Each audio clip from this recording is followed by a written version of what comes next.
যদি এখানে কাউকে বৌদ্ধ, কাউকে খ্রিস্টান, কাউকে হিন্দু, কাউকে জৈন, কাউকে সিক্ত, শাক্ত এভাবে ঈশ্বর সৃষ্টি করত, তাহলে ঈশ্বর মানুষকে চারটি হাত তৈরি করেছে, দুটি কান তৈরি করেছে, দুটি চোখ তৈরি করেছে, 20টি আঙুল তৈরি করেছে, তাহলে এইটুকুই পারতেন না উনি যে যে হিন্দু তার পিঠে হিন্দু লিখে দেবে, যে বৌদ্ধ তার পিঠে বৌদ্ধ লিখে দেবে মাগো, যে খ্রিস্টান তার পিঠে খ্রিস্টান লিখে দেবে?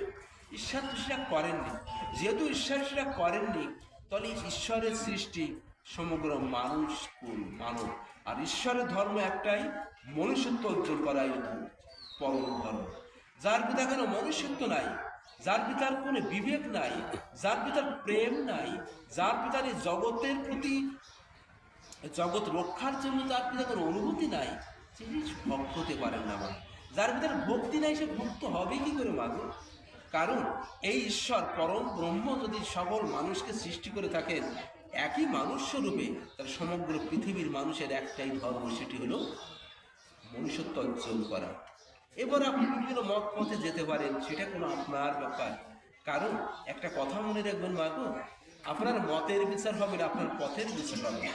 আপনি যতই ভালো মত নেন, সেই পথে যদি আপনি অগ্রসর না হন, আপনি বৈষ্ণব মতে আছেন, সকাল সন্ধ্যা যদি ঈশ্বরের সাধন ভজন না করেন, তো মতে থেকে ভালো কোনো লাভ নাই।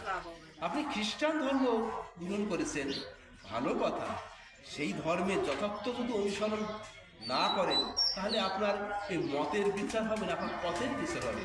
আপনার ধর্মের বিচার হবে না, আপনার কর্মের বিচার হবে।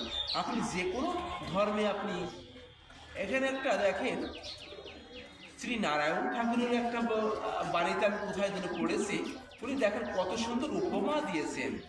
নারায়ণ ঠাকুরের একটা উপমা মাকে শুনে দেখেন কি উপমা দিয়েছেন উনি, যে